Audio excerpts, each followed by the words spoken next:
هموطن خنده نکن بر رخ این حاجی خار، صحبت از عید نکن بگذر و راحت بگذار، تسمه بر گرده کجا و طرب فصل بهار.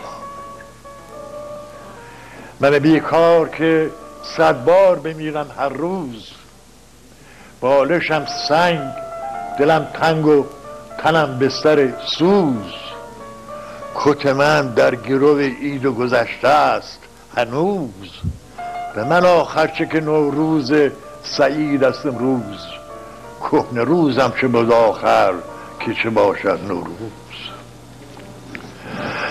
حدسین من اگر بودی و میدیدی چیست، همنشین من غارت زده میدیدی کیست، میزدی داد فلک تا به فلک زنگ به زنگ، که توفو بر تو محیط شرف آلوده به ننگی. 7 سین وقتی چه سینی و چه 7 همه رنگ، سینه کشته دل و سوز سلشتی و رنگ، سفره خالی و سرما و سری بر سر سنگ. آخر ای هموطنان سال زن باد به 100 سال فرح بخش قرین، حسین که به جهان دیده کسی بهتر از این. اینجا بسه. حسین که به جهان دیده کسی بهتر از این. چه حالی داری در غربت؟ اصلا که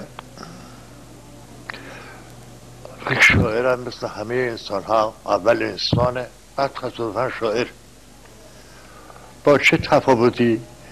این که امکان داره احساسات قوی تری داشته باشه، ولی قدر مسلم این که همون احساسه که صدها هزار سال گمنام ایرانی دارند.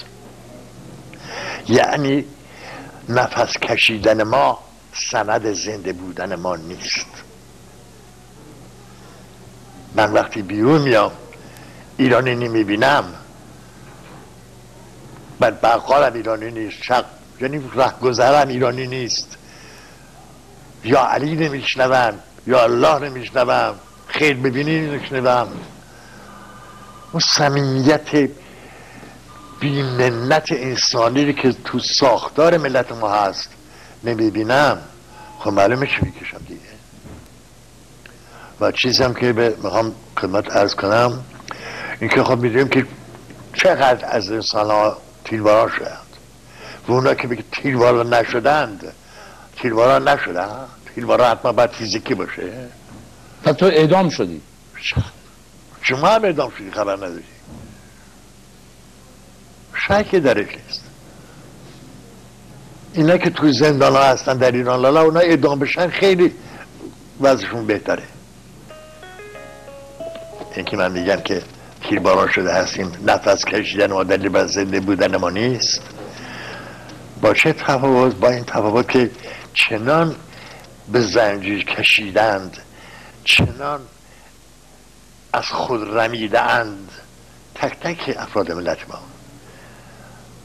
که همش در حال انتظارند و بدبختانه تو این دوران، این دنیایی که ما فعلا در زندگی میکنیم، اصلا خبر خوب برای ملت ها در پیش نیست. من وحشت از جنگ اتم دارم. دنیا صمیمانه بی صاحب شده. شما حساب کنی کشف آمریکا بلده چطور پنهانکاری بکنه، روسیه راجع زنهای خودش رو بین آسانی میفروشن، چه مانه اتم بفروشن؟ و اگه یه اتم یه جا افتاد چطور میتونن به قول نهرو ثابت کنن که کی این اتم انداخت؟ یکی از شعرهایی که احترام انسانی فراوانی برایش قائلم، شعری درباره تیرباران شدگان ساختم. تیرباران شدگان هم برای من موضوع کارگر یا تیمسار ریاهی فرق نمیکنه. تیمسار ریاه نه، رحیمی مذهب خواهم. اونا که همطور صمیمانه تیرباران شدن، صمیمانه به خدا پیوستند. من تیترم هست در کلمه فقر که اینجا من خرج کردم به عنوان گدایی نیست. فقر به اون مفهوم وسیع‌ترشه، به عنوان انسان بی‌نیاز که فقط به خدا نیاز داره، انسانی که روحاً درویشه نه از او پوکیزی.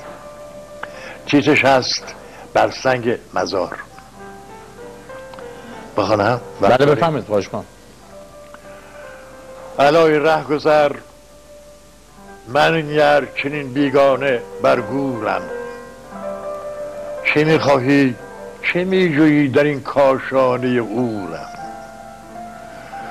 چه سان گویم چه سان گریم حدیث قلب رنجورم، از این خوابیدن در زیر سنگ و خاک و خون خوردن نمیدانی چه میدانی که آخر چیست منظورم، تن من لاشه درد است و من زندانی زورم، کجا میخواستم مردن حقیقت کرد مجبورم، چه شبها تا سحر عریان به سوز فقر لرزیدم، چه ساعتها که سرگردان به ساز مرگ رقصیدم، از این دوران آفتزا چه آفتها که من دیدم، سکوت زجر بود و درد بود و ماتم زندان، هر آن باری که من از شاخسار زندگی چیدم، فتادم در شب ظلمت به قعر خاک پوسیدم، ز بس که با لب عزت زمین فقر بوسیدم. کنون که از خاک غم پر گشته این صدپاره دامانم، چه میپرسی که چون مردم چه سان پاشیده شد جانم، چرا بیهوده این افسانه های کهنه برخوانم، ببین پایان کارم را و بستان دادم از نظمی که خون دیده آبم کرد و خاک مرده ها نانم، همان نظمی که با پستی به سندان کوفت دندانم، به جرم آن که انسان بودم و میگفتم انسانم. درود برت. ستم خونم بنوشید و بکوبیدم به بدمستی، وجودم حرف بیجایی شدن در مکتب هستی، شکست و خرد شد افسانه شد روزم به صد پستی، کنون رهگذر در قلب این سرمای سرگردان برایم خدمتی ناچیز کن آزاده گر هستی، به جای گریه بر قبرم بکن با خون دل دستی، که تنها قسمتش زنجیر بود از عالم هستی، به پایانش نه غمخواری نه دلداری نه کس بودم در این دنیا، به شبهای سکوت کاروان تیربختی ها سراپا نغمه عصیان جرس بودم در این دنیا، به فرمان حقیقت رفتم من در قبر با شادی، به فرمان حقیقت رفتم من در قبر با شادی، که تو بیرون کشم از قعر ظلمت نعش آزادی. کارو درود بر کارو. خیلی ممنونم. که تا بیرون کشم از قعر ظلمت نعش آزادی. از قعر ظلمت نعش آزادی. سلام عرض کردم. درود بر تو. اگر غربت‌نشینان ایرانی این غربت‌نشینی رو صرفاً منحصر به خودشون بدانند، بدبخت میمیرن. اصولاً دوران ما دوران غربت‌نشین ها و کوچ کردن هاست. برن تو ملت ها ببینن در این قرن 20 که هنوز 21 چیزی نگذشته ازش، چقدر از ملت ها کوچ کردن، به کجا؟ به هیچ جا.